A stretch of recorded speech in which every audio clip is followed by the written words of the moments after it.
మీరు యూట్యూబ్లో వీడియోస్ పెడతారు కానీ వాచ్ అవర్స్ ఎందుకు రావట్లేదు తెలుసా? ఇది 90% చేసే బిగ్ మిస్టేక్ అనమాట. ఇప్పుడు నేను చెప్పేది మీరు వింటే మీకు వాచ్ టైం అనేది డబల్ అవ్వచ్చు.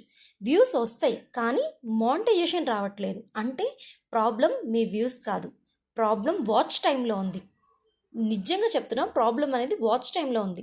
మనకి చాలామంది 1000 వ్యూస్ వచ్చినా 10 అవర్స్ కూడా వాచ్ అవర్ రాదు. అక్కడ మనం 10 అవర్స్ దగ్గర కూడా మనం ఫెయిల్ అవుతున్నాం. కారణం ఒకటే, పీపుల్ వీడియోని స్కిప్ చేస్తున్నారు. సో పీపుల్ వీడియో స్కిప్ చేయడం వల్ల మనకి వాచ్ అవర్ అనేది రావట్లేదు. యూట్యూబ్ ఆల్గరిథం ఒకటే థింక్ చేస్తుంది, వ్యూస్ కాదు ఇంపార్టెంట్, వ్యూయర్ ఎంతసేపు చూస్తున్నారనేదే ఇంపార్టెంట్. క్లిక్ కాదు, వాచ్ టైం డిసైడ్ చేస్తుంది మన గ్రోత్ని. తెలుసా? మీ వీడియో మొదట 5 సెకండ్స్ బోరింగ్ అయితే వ్యూయర్స్ బయటికి వెళ్ళిపోతారు. అదే మీ వాచ్ అవర్ డ్రాప్ అవ్వటానికి మెయిన్ రీజన్ అంటే అదే. కానీ నేను చెప్పబోయే ఈ 3 ట్రిక్స్ని మీరు ఫాలో చేస్తే మీ వాచ్ అవర్ డబల్ అవుతుంది. వీడియో స్కిప్ చేయకుండా చివరి వరకు అయితే చూడండి, మీకు వాచ్ అవర్ పెంచే. మనము 5 మినిట్స్ వీడియో పెడతాము. ఇప్పుడు మనం 5 మినిట్స్ వీడియో పెట్టి ఈ 5 మినిట్స్ వీడియోని 100 మెంబర్స్ చూసేస్తే మనం ఏమనుకుంటామా, అరే 5 మినిట్స్ పెట్టాము, 100 ఇంటూ 5 మినిట్స్ వేస్తే మనకు ఒక క్యాలిక్యులేషన్ ఆఫ్ వాచ్ అవర్ ఇన్ని మినిట్స్ వస్తాయి. సో వాటిని మనం క్యాలిక్యులేట్ చేసుకుంటే ఈజీగా గ్రెయిన్ అవుతామని అనేది అనుకుంటాం. సో మన ఆల్గారిథంకి, యూట్యూబ్ ఆల్గారిథంకి చాలా చాలా డిఫరెన్స్ అయితే ఉంటుందన్నమాట. సో ఆ డిఫరెన్స్ ఏంటనేది నేను ఈ వీడియోలో మీకు చాలా క్లియర్గా అయితే నేను ఎక్స్ప్లెయిన్ చేశాను. ఓకే ఫ్రెండ్స్, వీడియోలోకి అయితే వెళ్ళిపోదాము. మనం చాలామంది యూట్యూబ్ స్టార్ట్ చేస్తాం కానీ ఒక డౌట్ ఉంటుంది, వాచ్ అవర్స్ ఎలా క్యాలిక్యులేట్ చేస్తారు? ఇప్పుడు నేను చాలా సింపుల్గా ఎక్స్ప్లెయిన్ చేస్తాను. మొదటిగా ఒక చిన్ని ఫార్ములా గుర్తుపెట్టుకోండి. Views into average watch time is equal to watch hour, right? ఉదాహరణకు మీ వీడియో 100 మంది చూసారనుకుందాం. ఫర్ ఎగ్జాంపుల్ 100 మంది చూస్తే ప్రతి ఒక్కరు 2 నిమిషాలు చూస్తే అంటే మొత్తం 100 into 2 is equal to 200 minutes. అంటే 200 మినిట్స్ మనకి క్యాలిక్యులేట్ చేస్తే దాన్ని divided by 60, 1 hour is equal to ఎంత? 60 మినిట్స్. సో 1 అవర్ 200 మన వ్యూస్ ప్లస్ వాళ్ళు చూసిన minutes is divided by watch 1 అవర్కి ఎంత? 60 మినిట్స్. సో అలా క్యాలిక్యులేట్ చేస్తే దాదాపుగా 3 గంటలు అయితే వచ్చింది. ఇప్పుడు మెయిన్ పాయింట్ ఏంటంటే, యూట్యూబ్ మానిటైజేషన్కి 4000 వాచ్ అవర్స్ అయితే కావాలి. అంటే మనము కాన్స్టెంట్గా, అంటే కరెక్ట్గా ఎవ్రీడే మనం వీడియోస్ పెడితే అది ఇంపాసిబుల్ టాస్క్ కాదు, ఇట్స్ పాసిబుల్ టాస్కే. ఇక్కడ మీకు ఒక డౌట్ రావచ్చు, 1 మినిట్ వీడియో పెడితే బెటరా లేదా 3 మినిట్స్ వీడియో పెడితే బెటరా అని. నేరుగా చెప్పాలి అంటే 1 మినిట్ వీడియో పెడితే త్వరగా వ్యూస్ వస్తాయి, కానీ వాచ్ టైం అనేది చాలా తక్కువగా ఉంటుందన్నమాట. 3 మినిట్స్ వీడియో చేస్తే మనకి వాచ్ టైం ఎక్కువ, ఫాస్ట్గా కూడా మనకి అవర్స్ వస్తాయి. ఇక్కడ మీరు ఒకటి గుర్తుపెట్టుకోండి, ఇప్పుడు మనం 1 మినిట్ వీడియో పెడితే మనకి వ్యూస్ వస్తాయి కరెక్టే, కానీ ఇక్కడ నేను ఫస్ట్ మీకు ఏం చెప్పా, మనకి వ్యూస్ ఇంపార్టెంట్ కాదు, వాచ్ టైం మనకి ఇంపార్టెంట్. యూట్యూబ్ చాలా క్లియర్గా చెప్పింది, నాకు 4000 గంటలు కావాలి, మీరు సంవత్సరం లోపు మీరు నాకు 4000 గంటలు కావాలి, మీరు ఆ 4000 గంటలు ఇస్తే నేను మీకు మానిటైజేషన్ ఇస్తాను అని. అంటే ఇక్కడ ఇంకొక పాయింట్ కూడా ఉంది, 1000 మంది సబ్స్క్రైబర్స్, అది కొంచెం సపరేట్గా పెట్టేద్దాం. 1000 సబ్స్క్రైబర్స్ ప్లస్ 4000 వాచ్ అవర్స్, ఈ 2 ఉంటేనే మనకు మానిటైజేషన్ అవుతుంది. కానీ ఈరోజు నా టాపిక్ వచ్చేసి, మనం మాట్లాడే టాపిక్ వచ్చేసి 4000 అవర్స్ త్వరగా ఎలా రీచ్ అవ్వాలి.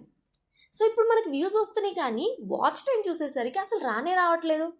ఎక్కడ చూసినా కానీ వాచ్ టైం అనేది చాలా తక్కువగా ఉంటుంది ఇక్కడ. అందుకే నేను మీకు క్లియర్గా ఎక్స్ప్లెయిన్ చేశాను అనమాట. 1 మినిట్ వీడియో పెడితే మనకి 1000 వ్యూస్ వస్తాయి, కానీ జనాలందరూ దానిలో 30 సెకండ్స్, 50 సెకండ్స్, 1 మినిట్, సో ఇట్లా చూసారనుకో మనకి వాచ్ టైం అనేది రాదు, తగ్గిపోతుంది. ఇప్పుడు ఫర్ ఎగ్జాంపుల్ నేను 3 మినిట్స్ వీడియో పెట్టాను, జనాలందరినీ నేను 2 మినిట్స్ కూర్చోబెట్టాను అనుకో, సో 1000 మంది చూస్తే ఇప్పుడు 1000 ఇంటూ 2 వేసుకున్నా 2000 మినిట్స్ వస్తాయి మనకి.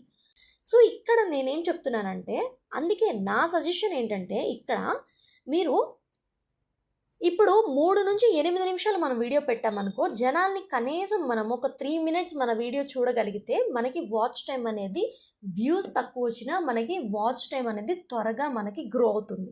సో, అందుకని చెప్పి నేను ఈరోజైతే మీకు ఈ వీడియో చేస్తున్నాననమాట. అంటే మన దాంట్లో 10 సెకండ్స్ ఫస్ట్ 10 సెకండ్స్ అనేది చాలా ఇంపార్టెంట్. అంటే వ్యూయర్స్‌కి ఏది ఇంపార్టెంటో అది మనం వాళ్ళకి చెప్తే సో, వాళ్ళు ఏదో ఇంట్రెస్టింగ్‌గా ఉందిరా ఈ ఛానల్‌లో ఏదో చెప్తున్నారు అనేది వాళ్ళు క్యూరియాసిటీ తీసుకురావాలన్నమాట మన ఛానల్ మీద. సో, మనం పెట్టే వీడియో మీద వాళ్ళకి క్యూరియాసిటీ అనేది వస్తే మనకి వాచ్ టైమ్ అనేది పెరుగుతుంది. వీడియోస్ అప్లోడ్ చేయడం ఒక ఎత్తైతే ఆడియన్స్‌ని మన ఛానల్‌లో మనం పెట్టినంతసేపు కనీసం ఒక 5 నిమిషాలు పెడితే వాళ్ళని 3 మినిట్స్ కూర్చోబెడితే గొప్ప. సో, 3 మినిట్స్ అయినా వాళ్ళని మనం కూర్చోబెట్టగలిగితే మన ఛానల్‌లో మనకి వాచ్ టైమ్ అనేది చాలా ఈజీగా వస్తుందనమాట. సో, మనం కొంచెం యూట్యూబ్‌ని అర్థం చేసుకుంటే మన వాచ్ టైమ్ అనేది నెల, 2 నెలలు, 3 నెలలు, 6 నెలలు సో, సంవత్సరం లోపు మనం ఈజీగా అయితే క్లియర్ చేసేసుకుంటాం. కానీ ఒక మిస్టేక్ మాత్రం చేయటం కరెక్ట్ కాదు. ఏంటంటే కంటెంట్ బోరింగ్ అయితే మాత్రం ఎవ్వరం ఏం చేయలేం. ఇప్పుడు మనమే ఉన్నాం. మనం కూడా మనం క్రియేటర్స్ అయినంత మాత్రాన మనం వీడియోస్ పెట్టినా వేరే వాళ్ళ వీడియోస్ మనం కంపల్సరీగా చూస్తాం. సో, వాళ్ళు ఎలా పెట్టారు ఇప్పుడు మనకు కూడా బోర్ కొట్టేస్తే వెంటనే పక్కకొచ్చేస్తాం. ఇప్పుడు తెలిసింది ఇదైనా మనం వెంటనే పక్కకొచ్చేస్తాం.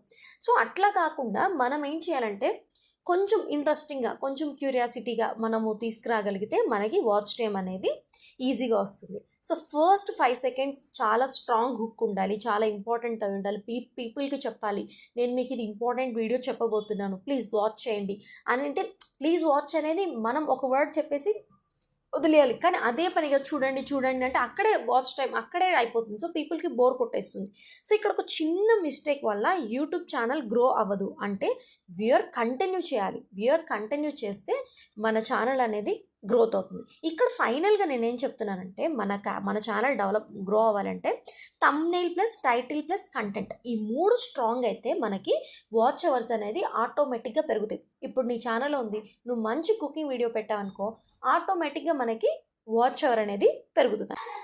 సో, ఈ చిన్న మిస్టేక్ వల్ల మన యూట్యూబ్ ఛానల్ అయితే గ్రో అవ్వదనమాట. సో, అందుకని చెప్పి మనకి వ్యూయర్‌షిప్ అనేది కంటిన్యూ చేయాలి. సో, స్ట్రాంగ్ థంబ్‌నెయిల్ అనేది స్ట్రాంగ్‌గా ఉండాలి. టైటిల్ బాగుండాలి. కంటెంట్ బాగుండాలి. ఈ 3 స్ట్రాంగ్ అయితే మనకి వాచ్ అవర్స్ అనేది ఆటోమేటిక్‌గా వస్తాయి. ఇక్కడ వ్యూస్ కాదనమాట. మనకి వాచ్ అవరే కింగ్ అనమాట. ఈ వీడియో మీకు యూస్ఫుల్ అనిపిస్తే చిన్న లైక్ చేసి షేర్ చేసి సబ్స్క్రైబ్ చేయండి. ఇక్కడ ఒక చిన్న టిప్ ఏంటంటే రోజుకి ఒక వీడియో పెట్టండి. 3-5 నిమిషాలు అయితే పెట్టండి. స్ట్రాంగ్ హుక్‌గా పెట్టండి అంటే క్లియర్ వాయిస్ ఇవ్వండి అనమాట. సో, ఇట్లా మీరు కంటిన్యూ చేస్తే మీరు నిజంగానే నమ్మరు 30 డేస్లో మీకు చేంజ్ అనేది కనిపిస్తుంది. వాచ్ అవర్స్ అనేది మనం ఈజీగా గెయిన్ చేసుకోవచ్చు అనమాట. సో, ఇది అనమాట యూట్యూబ్ ఫార్ములా అయితే watch time plus views is equal to average watch duration. So అది ఫ్రెండ్స్ మన యూట్యూబ్ మనం థింక్ చేసేదానికి యూట్యూబ్ క్యాలిక్యులేట్ చేసేదానికి ఒరిజినల్గా ఇలా అనమాట. అందుకని చెప్పి మనకి వాచ్ టైం మనకి వేరియేషన్ ఇట్లా వస్తూ ఉంటుంది. సో ఇలా మీరు కాన్స్టెన్సీగా మెయింటైన్ చేస్తే మనము యూట్యూబ్లో సక్సెస్ అవ్వచ్చు. Thank you so much for watching.